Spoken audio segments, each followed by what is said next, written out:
talking all things theatre and events.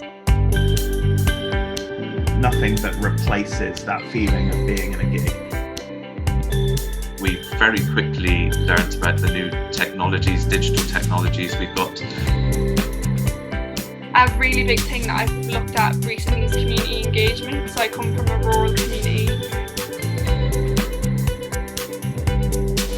The Stage is Yours podcast. Hello and welcome back to the Stage is Yours podcast. With me, your host Cal Graham, joined as always by producer Dan, and we're talking all things theatre and events. Today we're talking all things dance, joined by Roisin Whelan, a dancer who's toured with Black Box Dance Company and Matthew Boyne's New Adventures. We get into touring life, her choreography, and much more as well. Roisin Whelan, the stage is yours.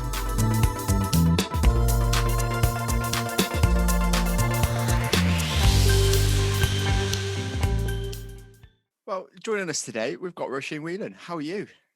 Good, thank you. Not too bad. How's life treating you in these strange old times? That's a good question. It's pretty good.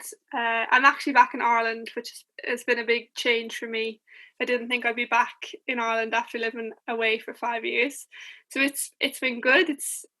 Ireland's a bit slower than the UK for sure, and everyone's quality of life is quite relaxed here. So I've really enjoyed being back, and I've had some amazing opportunities here. So it's not the worst it could have been. Yeah. Amazing. So obviously we're talking dance today, which for me isn't obviously I'm absolutely not a dancer. We're just going to stress that now. I've seen a few moves, I'm sure that you are on the inside.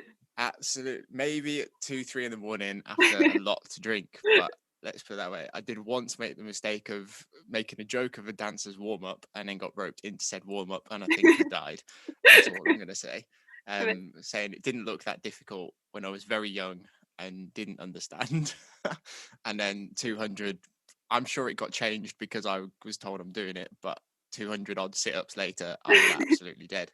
Yeah, it was definitely to teach you a lesson, I imagine.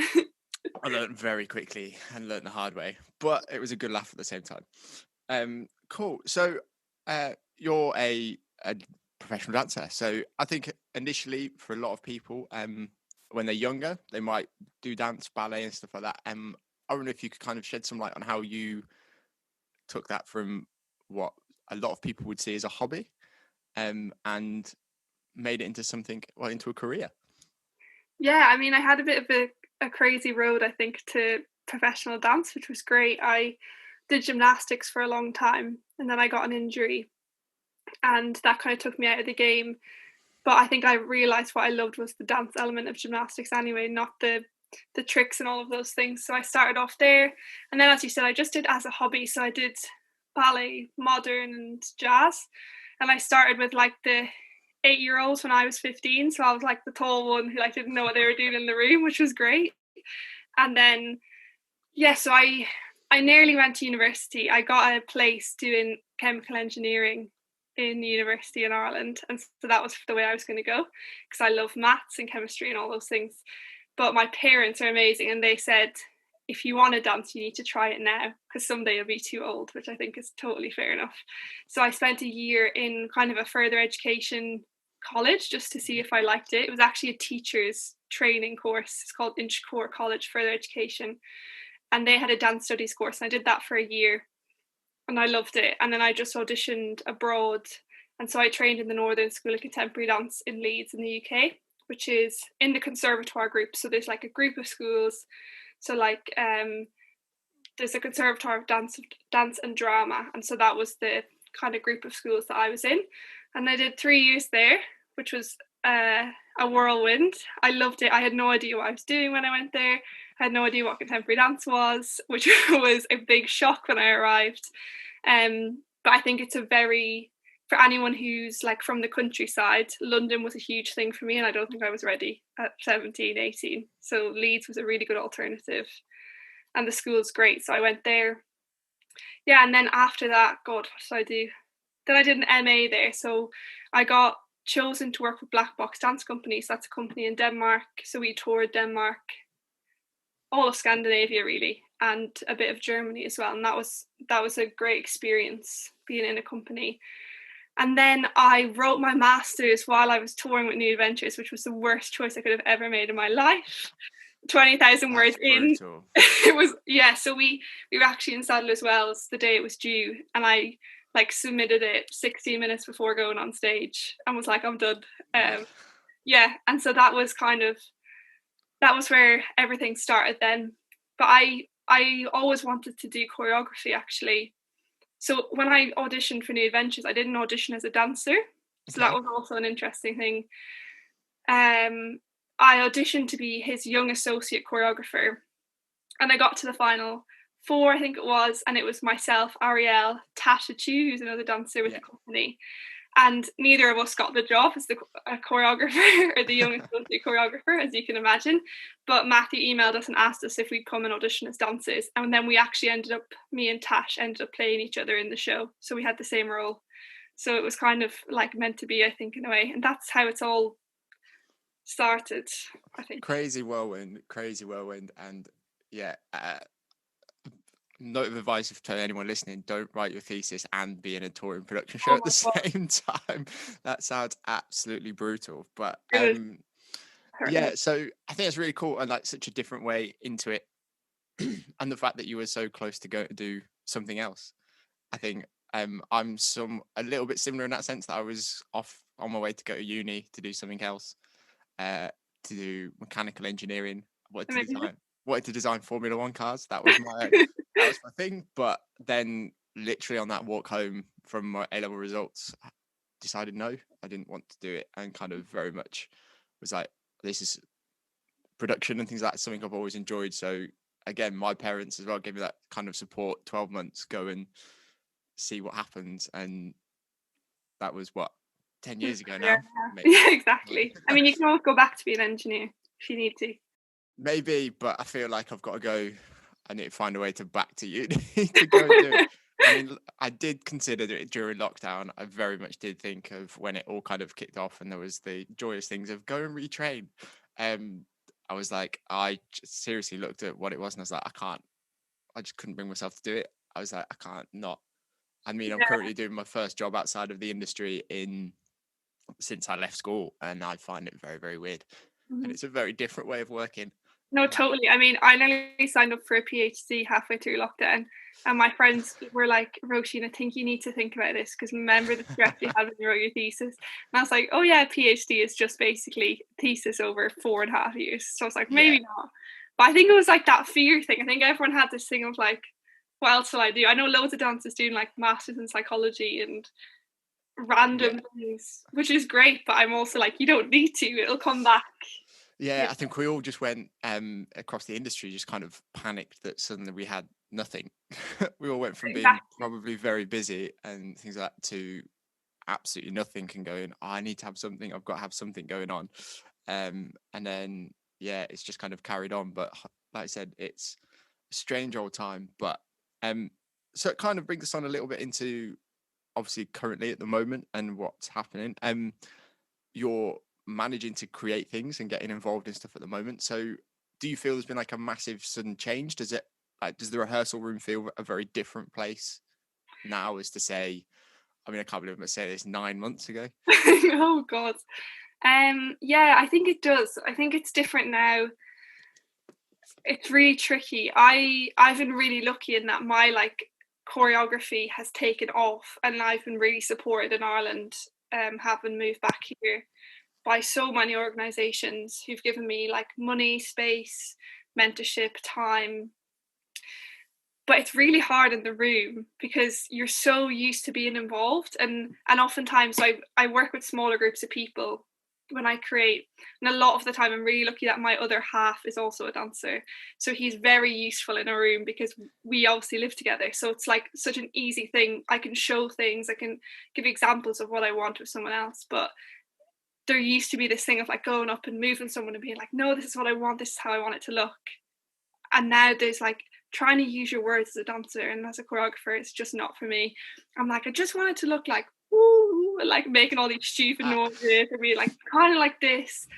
Whereas you used to have the ability to just, kind of show them what you wanted. That's the hardest thing that that I've come across, but I've started kind of working in bubbles. So rather than working, Ireland's got some amazing places that have studios and accommodation on site. So working with like the same 4 or 5 people for extended periods of time, so for like 3-4 weeks. So after the first 10 days, everyone's like a bubble. So then Yeah. it's safe that everyone works together. So the first 10 days aren't the best because you're keeping everyone apart, everyone's 2 meters apart. But then once those 10 days kind of relax, 12-14 days, it's really good because then you can finally get back to what feels normal, but you're kind of in this bubble of like studios, accommodation, everyone eats, sleeps, Yeah. everything together. But yeah. No, I think it is very strange, and I've chatted to a number of people at the moment, and how everything's kind of chopping and changing, and people just kind of trying to do what we would normally do and finding weird hurdles and just go, oh no, wait, I can't do that, or I'm not, or I probably shouldn't do that. Yeah. Which is unfortunate, and it's tough for that, but I think it's amazing and testament to yourself and to anyone who's managing to still produce things. I mean, And never did I think I'd have to be like going into the supermarket buying so many cleaning products to clean and spray and hand sanitize. And I was out this morning working, looking at a Christmas show, which is amazing. They're actually doing it in a circus tent. It's really like, it's an amazing thing. And all the hand sanitizer had frozen because it was so cold. And I was like, you just don't think of these things. It's a whole new set of challenges, and I've talked to a few people who initially, obviously, when everything kind of started to get a bit better in sort of August, September, people were starting to think about events and stuff like that, and we were like, oh great. And obviously suddenly everyone's calendars were empty, so everyone was chatting around, and the kind of things that were going around and the chat about, okay, so we can do this and this, but we've got to think of this, and then we need to think of, and it just, it's posed so many different challenges and things like that. But I think on the whole, the kind of, we'll like a challenge, don't get me wrong, but I think some of them are just a little bit, it's unique things in that sense. I think the cost is definitely, like, I think it definitely adds cost to productions that you don't think about. Like, I know, I mean, Ireland's been really good. They've kind of created a fund for people who had been offered funding, and then basically what they've done is they've like given them a little bit more funding so that they can actually do the project, because obviously they hadn't, coronavirus didn't exist. So they've allowed them to kind of just a little bit extra that's meant that they can actually do what they're going to do in a different way, which I think is amazing. That's great. It really is great. I think, there's the associated cost with it, and it's that unfortunate nature that, yes, someone has obviously made money out of this pandemic, but certain things obviously went through the absolute roof. And I know the job that I'm doing at the moment, our supply of masks, hand sanitizer, disinfectant and stuff like that is ridiculous, and I think there's almost a pallet delivery every week, and it's like, because we're just going through it like crazy, which is an unusual situation, but I think it's I think there'll be a few things that kind of carry on, but it will be nice to get back to working just back to work in my case. Back to any sort of normality. So let's kind of move on from the slightly dull, depressing chat of coronavirus. As you can imagine, I've spent a lot of time talking about it over the last few weeks. But I think everyone's got a different story to tell, a different experience of it. So it is very interesting to kind of hear so many different stories of essentially everyone that was in the same boat, yet has ended up just some massive tangent of where they've ended up with how it is and their experience of it. So it's but that's quite interesting. So let's talk shows and some of the joy stuff that we probably should, all the stuff we want to be doing. We obviously met on Matt Bourne's Romeo and Juliet.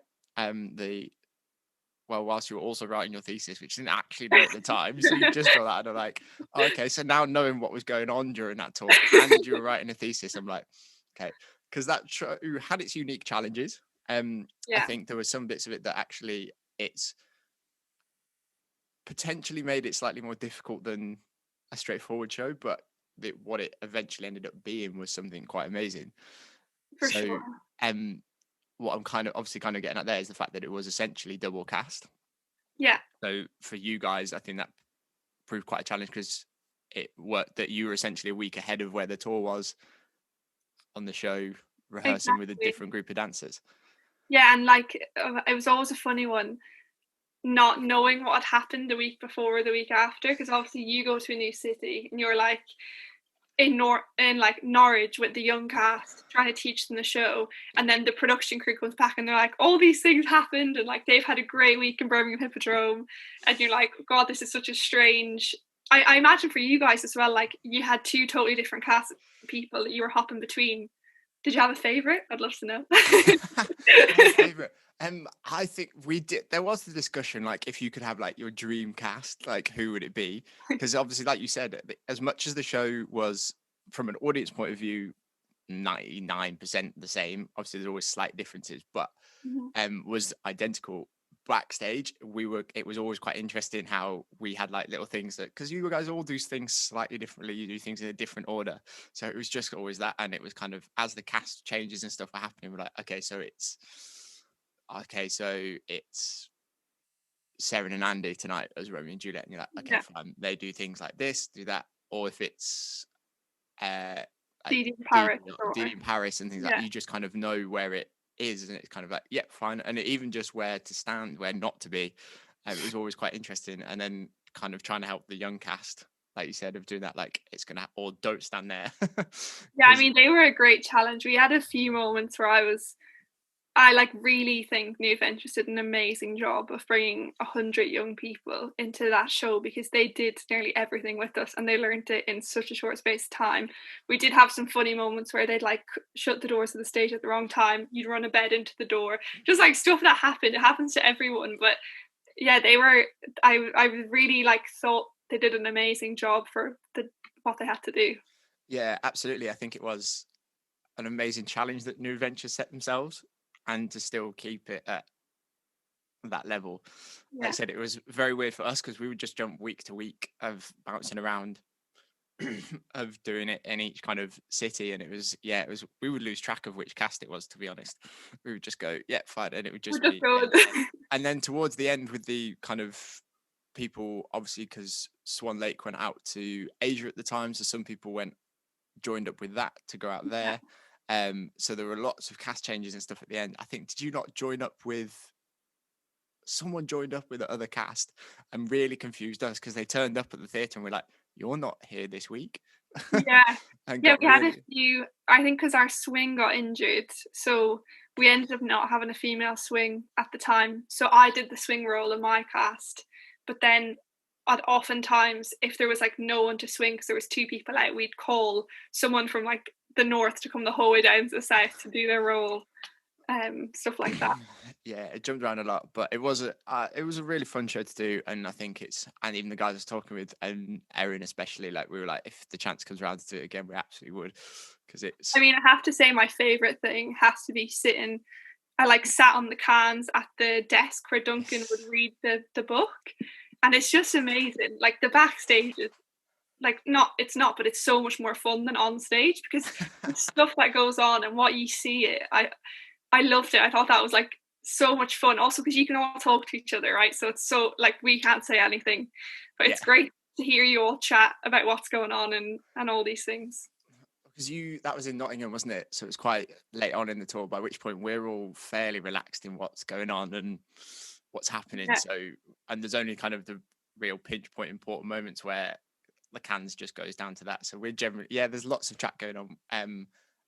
In the podcast with Gaz and Sammy, we said it'd be really interesting, like, if you publish it as a DVD, to have like an optional extra to listen to the backstage comms ring. Oh my God, it'd be as it's so going good. around, like, so you're watching the show but you hear the chat at the very least of what's going on, because I think it is always quite interesting, and people don't realize the amount of bits and pieces that are going on they don't see. Yeah, and also, like, they don't realize that, like, Shiv is crawling on her hands and knees so that no one sees her. Like, it's just the funniest, like, the strangest things happen, and it's like such a testament because you never see them, but when you know they're happening, it is hilarious to like know that someone's got like gloves on their hands and their face completely covered, so they're not seen, and all these so warm like, because it was so open, which was great, but we were like, well, we're all in black, but we've just got to not be that was it got very warm at points. But I mean, we were doing, so Red Shoes was even the stage management were in costume for Red Yeah, Shoes. you're on stage there. So I didn't have to have a costume. Sorry, if I ended up on stage, it was a bad thing. But it was quite funny the first few times when they get their costume as well, because they were joyous or just like hilarious. But they're fully out on stage. Like Gaz is in so Gaz, stage manager, makes an appearance in the movie version of it, because he gets caught in it. Oh my god, amazing. So it's kind of that. But like I said, for the audience point of view, they've got no idea that you could probably figure out that these people who appear in these costumes and stuff moves around without being seen. But yeah, it's always quite interesting. And I think people don't realise quite how much chat there is on comms, because you would have had Duncan's ring as well. And Duncan can speak to everyone. And hears everything. Whereas depending on which department you're in, you're only when you're on stage, you're only listening to one. Yeah. There's only Duncan who does that. I think Sammy explains it as air traffic controller for humans, a DSM is, which I think was very apt. Yeah. So that's great. So yeah, obviously we did Romeo and Juliet and New Adventures, which was great fun. You touched a little bit on touring in Scandinavia and Black Box. How did you find that? I'd love to tour Scandinavia. Not gonna lie. I mean, as a place, it was amazing. I really love. They've got a really interesting like work-life balance there. So everything's open 9 till 4, and that's it. Like there's no like late openings. It happens once a month. There's a late opening, and everything opens I think till 6 or like 7. And they're really family orientated. So it means they have loads of people come to the theatre, because it's a really important thing to do as a family. So I lived in the Jutlands, which is like right up the north of Denmark. So it's like 4 hours from Copenhagen, so it's really far. And so we performed 5 different works over the year that I was there. So they kind of work a bit as a rep company. So we had works by Jason Mabana, who's an English choreographer, and then we also had by Tim Rushton, Marie Rollintani. So we were doing 4 or 5 different works every week on tour, which was a bit crazy. Yeah. You kind of arrive somewhere and you'd be like, oh, which one is it this time? You weren't really sure. Sometimes. And we did a month at the Opera House in Copenhagen for Christmas, which was incredible. It was a long month in a hotel room, I have to say. Like I was like, God, is this the same? And Copenhagen's really cold. But, to be with Danish Theatre, to be there was just a different ballgame altogether. And the company works, so they have 8 dancers. So I started off as an apprentice there, and then one of the dancers actually left, so I took her role in all of the shows. So I did both of their casts for a lot of their shows. So they usually have 6 people in a cast, so then they have some swings, and everyone does different versions. So I just played her role, and then I kind of did all of the pieces, which was great. And they do kids pieces, then they also do really serious adult pieces. And I love the kids' pieces. They're absolutely hilarious. We did loads of secondary schools where we like tried to give them a show, and then we tried to make them dance with us. And some of the experiences there, like 2 boys who like wouldn't hold hands, they'd be like, I'm not doing that. Like, definitely not. And by the end, they're like holding hands, like moving around, having a great old time. So I have to say that experience for me was amazing. And it like kind of taught me how to be a professional dancer, because I had signed. So I signed for New Adventures before I even started in Denmark. So I signed for New Adventures a year and 4 months before I started the show. So I always knew I was going to leave. Yeah. I always knew that Denmark was like a year. So it was great because I really enjoyed it, because I was like, oh, I'm leaving. Yeah, make the most of it. Yeah. So that was great fun. We performed some really funny pieces. We performed a piece called No Sex. That was by Jason Mabana. And it was a really difficult piece, but there was one part that was a catwalk, and it was all about gender and kind of like the world of gender. And so the costume designer made like huge American football player shoulders and like jock straps, but all the girls wore all the men's costumes, and all the men wore like heels and like furry or like feathery dresses. It was incredible. And there was like, it was all quick changes, so you just kept walking. But it was like visually stunning. It's a really beautiful piece. But yeah, I loved it there. I'd go back in a heartbeat. Amazing. So how do you find touring? It's quite interesting chatting different like actual touring life of being on tour, essentially living out of a suitcase. I do that. I think it's we chatted a little bit on another podcast, but we're all production people, so I feel like our experience of touring is very different to you guys. And we also, obviously, for dancers, certainly with New Adventures, it's somewhat more hectic or more regimented schedule. Yeah, I think it's interesting. I've had really different experiences. Like with New Adventures, I loved touring because there were so many of us. Like there was always like 25 dancers, about 20 dancers.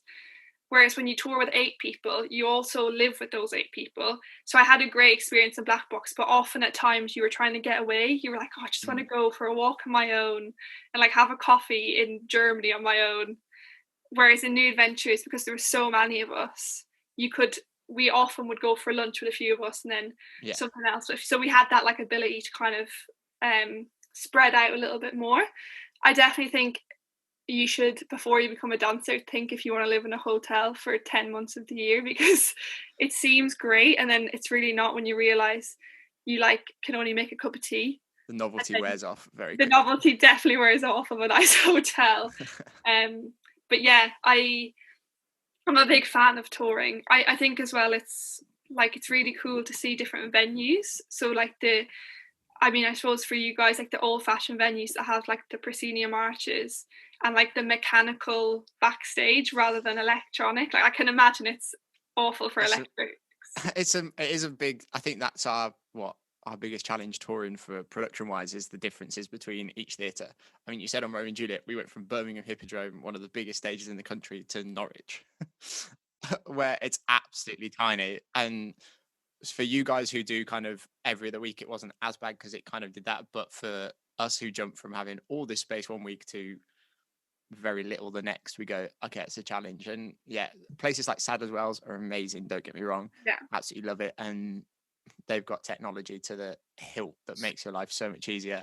And the flying disco ball and stuff like that work flawlessly every time. But you then obviously introduce that human element with certain things, so that does chop and change it. So yeah, I think, but having chatted to like I said, to lots of other people, that's kind of part of the challenge that we enjoy. As much as it's going around seeing different places, it's kind of making the show work in different theatres. I think we had it on Red Shoes when you get to Norwich, and Norwich has got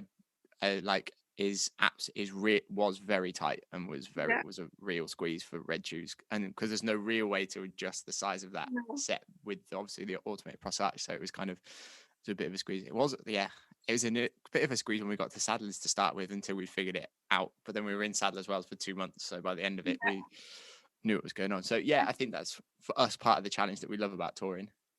I think as well, because that's the thing for us when we go somewhere new, like it's always exciting to see how the stage team are going to fit all the props in. Like Romeo and Juliet has full-size beds, it's got like all of the like pillows, everything, and it was so much.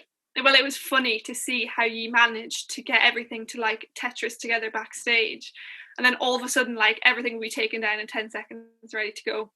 And I think for us touring, like we like as dancers, that's the things we're not good at, is like how are we going to fit all the props. So it's just so handy to have people who like know exactly what they're doing.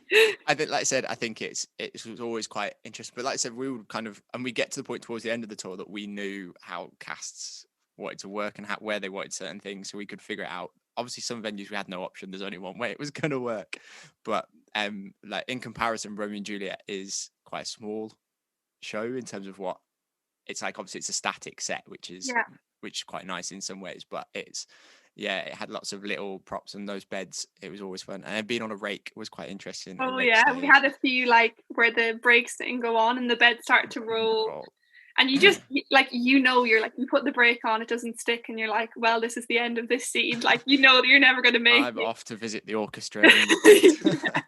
Yeah, that was quite interesting. I remember on I think it was the Monday afternoon, we were doing some checks to see like if you missed a break, would it just start to roll? Would it go? And we were like, it's interesting. We're not quite sure, but you always said like, as long as you can get one on, you're going to be safe. That's what we basically kind of managed to figure out. We were like, okay, if there's no brakes on, it will just start to go, But as long as there's one, it seemed to be okay. But yeah, it was quite interesting. Yeah, that was Nottingham was the first one. That was quite Yeah, interesting. that was a hard one. Also, as a dancer, like dancing on a rake, when you make the whole show off a rake is really hard. Like Well, that was Neil, our our first rehearsal one, wasn't it? person- yeah, it was the first one, and it was like on a rake straight away, straight in there. Yeah, it's those little things that are obviously, and even from an audience point of view, you don't necessarily even notice that a stage has a slope on it. Is absolutely just from that. Nottingham and it was Newcastle was the other one. Weren't too bad. They're not particularly steep rakes, but there are some that are even steeper than that. And I think we'd have been interested. It was the trolley. That was the one. The trolleys had no trolley. brakes. They had no brakes. So if they didn't quite get a little, we were like, you just need to do that to get the wheels go like across The the other stage, way, not up yeah. and down. And there was one time I remember on cans, Duncan just going, the trolley's off. And we're like, what? And we're behind the wall, and we're like, there's nothing I can do. Yeah, you just And have it to just hope. like that, and just hope that one of you guys, and 90% of the time, would do it and just dive in, grab it, and go. And yeah, that was always the interesting moments for us backstage when something, where it's a show where we've got no chance to get out and kind of help when things Yeah. happen, but for you guys just to suddenly go like that, or quickly try and be like to one of you guys you're going on, something stuck there, like get it close to the door, or whatever, or the gun when they were trying to throw it through the archway. Taking it off. That was a constant one. Get rid of it. The gun and the bottle. That's obviously, there's then the smash sound effect, but if the bottle doesn't go off stage, then the smash sound effect really didn't work. Yeah. It was always quite interesting. But yeah, we had a lot of fun with that show, and like I said, I would happily do it again. I think it was. Yeah, me too. I mean, I'd love a little America, Asia, any sort of a leg abroad would be really great. So, other thing that I wanted to chat about, you obviously said that you're doing more and more choreography work yourself. Yeah. Award-winning choreographer now. It's a funny one. Funny one. So, yeah, let's chat a little bit more about that. Like, kind of bits and pieces you're working on, your kind of, we touched on your creative kind of process that you're very much hands-on and involved with it as well. But yeah, I mean, I've been really fortunate. I don't say lucky. I really don't like the word lucky because I think that means that people haven't worked hard, and I think everyone in the dance industry works so hard. And so people say, I'm so lucky. I'm like, no, it's like I'm really fortunate, but I think people work really hard. And I've been supported by a lot of people here. So New Adventures were like one of the first ones to support me through their springboard program. So they kind of have, if you have like an aspiration outside of performing, they're happy to try and help you. So they gave me some money, and I did like a digital residency online for a new piece, which is called Tom Culture, which in English, it means I am lost. But that's the Irish translation. Yeah. So I grew up and went to Irish school, so I speak Irish. So I want to make a lot of the work with like Irish history, and I'm currently making a primary school piece, which I'm really excited about in January. So that's actually funded by the Arts Council in Ireland. So I got a nice amount of money from them, which was great. And so I'm going to make an Irish version and an English version, so it can be towards, it has like some speaking in it, so it can be towards to Irish schools as well if they want it. So yeah, that's great. So we start the 10th of January straight in. I'm on the studio, which is nice, and I'm really excited for that as like a good start to 2021. I think it's going to be needed to just like get out of the straight away, which is great. But yeah, so I've been making this work, and basically I try and, in terms of process, I do loads of things like Matt. I find Matthew Bourne really inspiring. He has a lot of work that he does before he gets in the studio, like film, books. There's so many. You can see like his thinking behind everything, because he has a big table full of all the DVDs and books. You can take them home, you can bring them back. And so I kind of start with that. So like at the moment, I think I've read like 50 children's books. I'm really loving the 5-year-old children's books at the moment. Just trying to get an understanding of how kids think and all these things. And then a really big thing that I've looked at recently is community engagement. So I come from a rural community. Like there's the closest neighbour is 6 fields away. Like there's nothing like really set there. There's loads of like schools that you can do as a hobby. And so I wanted that every work that I made had community engagement attached to it. So that's kind of the aim what I'm making. So I always like try and make like a professional standard show, but then there's always something around it that the community can engage with. So it's not just kind of brought and then left straight away. Yeah. Yes, that's been great. And I just before lockdown, we went through another lockdown in Ireland as well. Another level 5 lockdown. But I was in Backstage Theatre in Longford, so they have an Activate program, which is they award residencies to artists, and they awarded one to me. So I worked on making a piece which is going to be shown in April 2021, which is really exciting. I'm really looking forward to that, which is going to be performed in a forest outdoors. Actually, it's got a big stage. It's a place called Shawbrook, and we spent 2 weeks working there on making this. I mean, I don't know what it is yet, but it will be something. Yeah, which is great. So I'm going to spend 2 weeks in the studio with the guys. There's four dancers from the UK who are amazing, and I love them all very much. I like love to work with the same people. Like I think there's so much value in like having people who will tell you what they really think. Like I hate when dancers don't tell me if they don't like it. Yeah. Like as a dancer, sometimes you're like, that really suits that person, but doesn't look good on me. And there's nothing worse than feeling like the one it doesn't look good on. Yeah. And so that's like something that I always try and do in the rehearsal room, especially because the children's piece is 2 people. So 6 dancers are going to learn this duet together. So then if it tours, they can do it. Like 2 of them could do it here, 2 of them can do it there, kind of thing. Yeah. So like making it individual, there's no point in trying to get them to recreate exactly what like Josh, who's 6'1", and Tilly, who's 5'3", are playing the same person. So like the chance of them being able to do the same things are going to be slim in terms of different people and stuff like that. So that's kind of the process, and just seeing gaps. So like where I'm from in Ireland has like the highest rate of suicide in females between 16 and 25, and the second highest in the country of men between 16 and 25, and it's the second smallest county in the country, so it's tiny. And so like they've got really scary statistics about like people's mental health, and it's a bit of like an elephant in the room. Mm-hmm. So that's what this piece, Tom Culture, I Am Lost, is about. It's about like getting people to talk. Like you don't need to tell people what to think, you just need them to be able to talk about it. And currently in Carlow, where I'm from, that's like a big thing, is that they can't talk about it. So they're the 2 pieces that I'm working on at the moment. My head's like all over the place. And then I was really fortunate to get an Emerging Artist Award with Dance Ireland, which is like our professional dancers organisation, and then Ballet Ireland, who's our national ballet company. I got their Emerging Choreography Award, so I'm going to work with them. I start on Monday actually, which is lovely. I'm really excited to get in the studio. Yeah, so I'm going to work with them on a piece called Tiernan and Og, which is an old Irish story about this woman who is really beautiful, and she like lures men back to the fountain of youth, kind of a thing.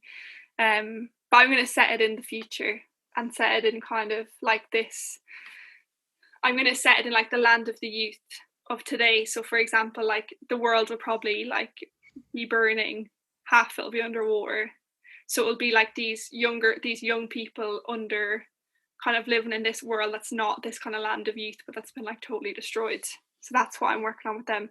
But believe me when I say I have no idea what I'm going to make on Monday morning.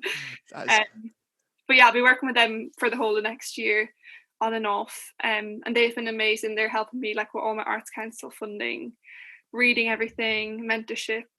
They're a great organisation here. So loads of exciting choreography things on their way. That's great. I think it's always quite interesting listening to different people and kind of listening to how people create, really. Some people, like I said, have this absolute definite, this is what it is, and know instantly, and actually find that in some ways that you can be that dead set and hit it right first time. Whereas I think it's really interesting you say it's when, for you, it's just a process. It's whilst you're there and trying what works, what doesn't work. Yeah, and it's like going in, I've like gone in with loads of ideas before and then started doing them, and to be honest, like they're just so bad, like they just don't work. And it's totally fine, I think, to be like, hey, that doesn't work, but it's really hard to let things go. Like, you know, when you're so attached to something, like, oh, I've done all this work and it doesn't work, and I'm just gonna have to put it to the side, or and then sometimes you can come back to it and it's fine. But yeah, I think I'm lucky that the people that I work with they're amazing. They're amazing dancers and creative people, and they help a lot by just saying what they actually think, which we don't get very often. So Yeah, it's really great to have a team around you that you know you can kind of trust to be yeah, honest about it and whether it works or it doesn't. It's really interesting to hear you talk as well about how you is taking inspiration from your local kind of community and what's going on in and around you to kind of reflect and kind of spread yeah. awareness, really. That's like, I think because I got some support from Carlow County Council, which is like the local authority rather than the Arts Council, but they get Arts Council funding and they can give it to different people. And they supported me by paying my artist fees for some of my residencies. And I just really wanted to give them back something that wasn't just a kind of like a random thought or idea I had. And I think the community here, they're really used to music and theatre, but they're not used to dance. So I'm like slowly churning the wheel, trying to get them to enjoy dance in some sort of a way. Um, and I think it's been helpful having worked with New Adventures because they're so focused on their audience, and it's like audience engagement is really important to them, and bringing something that is for everyone, not just for a specific group of people, which has opened my eyes a lot. Yeah, it is growing. Yeah, Definitely. exactly. Um I think it's trying to kind of break down the stereotype that is ballet, if that makes sense. I think still a lot of people unfortunately still see it as Yeah, um not as as what it was. accessible. Yeah, Yeah, like hundreds of years ago, I think totally. And they like, even my parents, like I love them to pieces, but my dad, all he ever says is, "Oh, that was good," and I'm like, anything. Like came to see Romeo and Juliet. Oh, that was good. Came to see come to see a school show. That was good. I'm like, is Romeo and Juliet and school show the same? No, like there's such a difference. And just when you get that response, but it's totally just like I don't know, people just like learning that it's changing, and that's good. It doesn't yeah. need to be like it was hundreds of years ago, I hope. Yeah, absolutely. I think it's, and I think the more we can kind of, you can, and what you said you're doing of link into that local community, and I'm not going to say make them see themselves in the show, but kind of understand what's going on and relate to it. That's what I'm trying to Yeah, get at. yeah, that's like the main thing. I was trying to get them to understand, because also I'm this primary school piece that I'm making. It's about what kids want to be when they grow up, and it was kind of like this whole reskill, retrained thing. I was thinking about kids and their like opinions when they're 6 or 7, or even 8 or 9. Like when they think, "Oh, I want to be an astronaut," there's no like feeling of I can't be an astronaut, because they just want to be an astronaut. And like Yeah, um trying to show kids that it's like if they want to be an astronaut they can be, and they don't need to be a teacher or a doctor or something. They can see they can aspire to be more if they want to be. definitely something that more and more shows are definitely thinking about is how they can broaden their audience. Yeah, I think it's really important. I think there's no art without people who want to see it.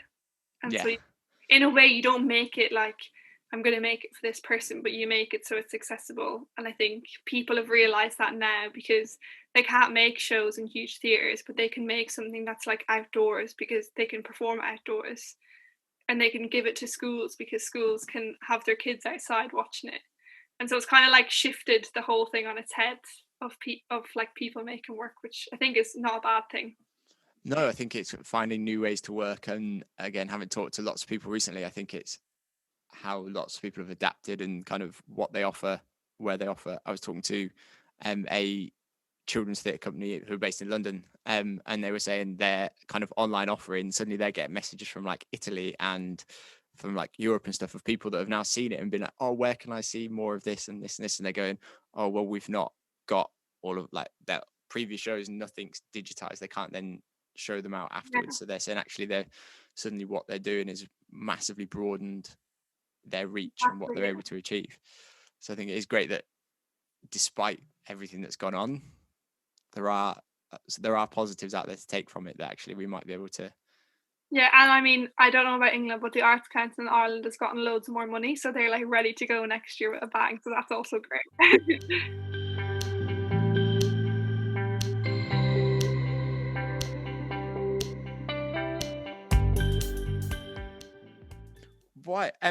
let's kind of start to wrap this up. Everyone who comes on the podcast, we ask the same 3 questions. They're a little bit random.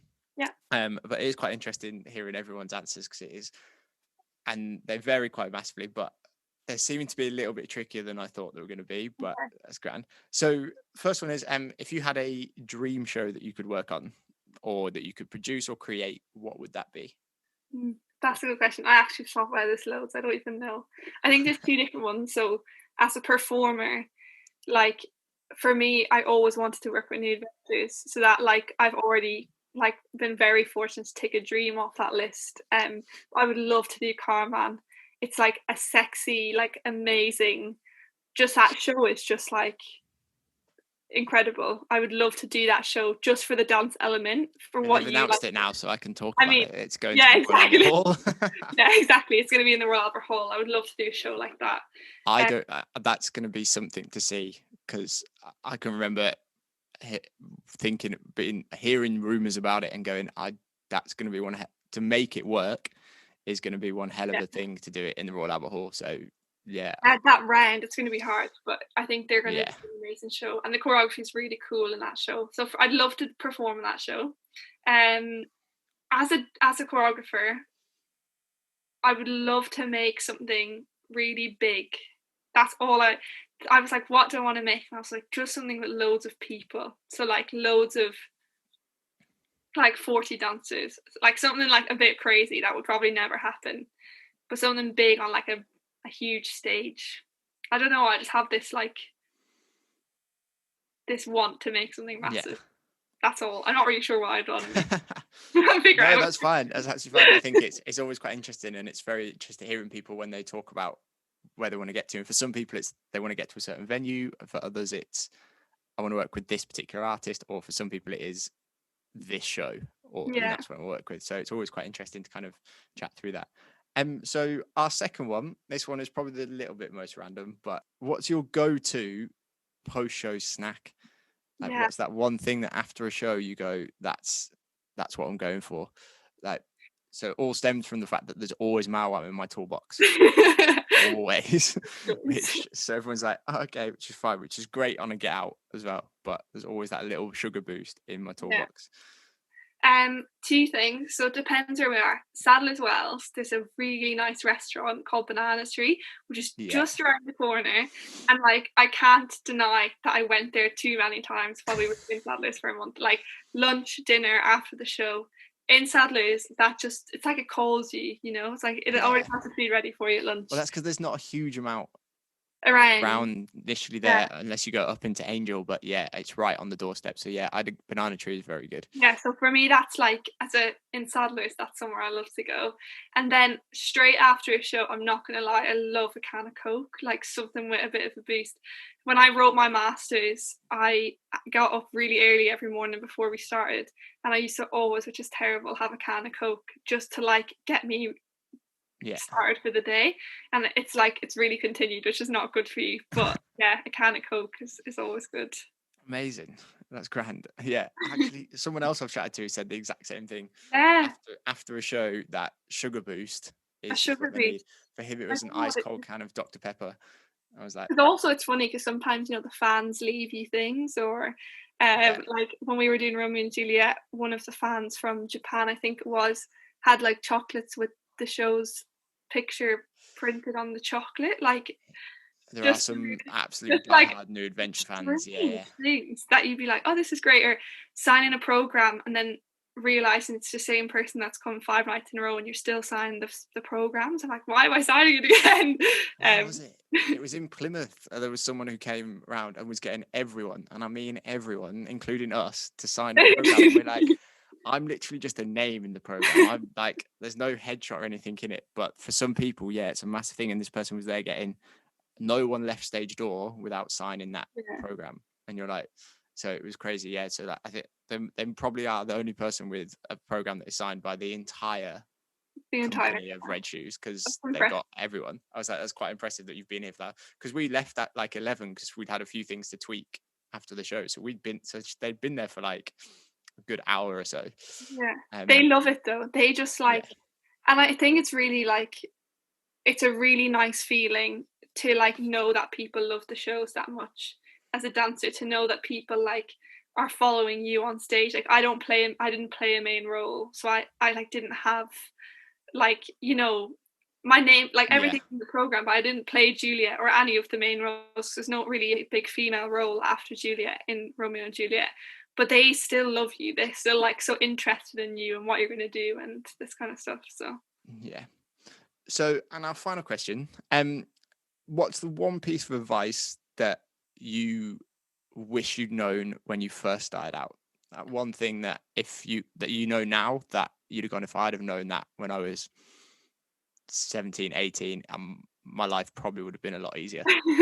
yeah, I think to always ask. So I think we get into a really like strange, I'm not sure if it's a dancer thing or where it's come from, but you don't ask for things because you're like, oh well, I'm a dancer and I say like I audition for this job and I get the job and that's it.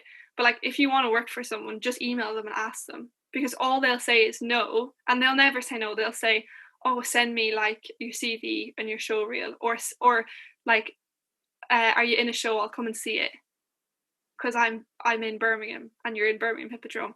I think like there's loads of things of like you feel like you can't say or just email someone and be like, I want to work with you, can I work with you? Because sometimes they will just say yes because they actually never get asked. Like they audition people, but nobody ever emails them and says, I actually really like your work, can I work with you?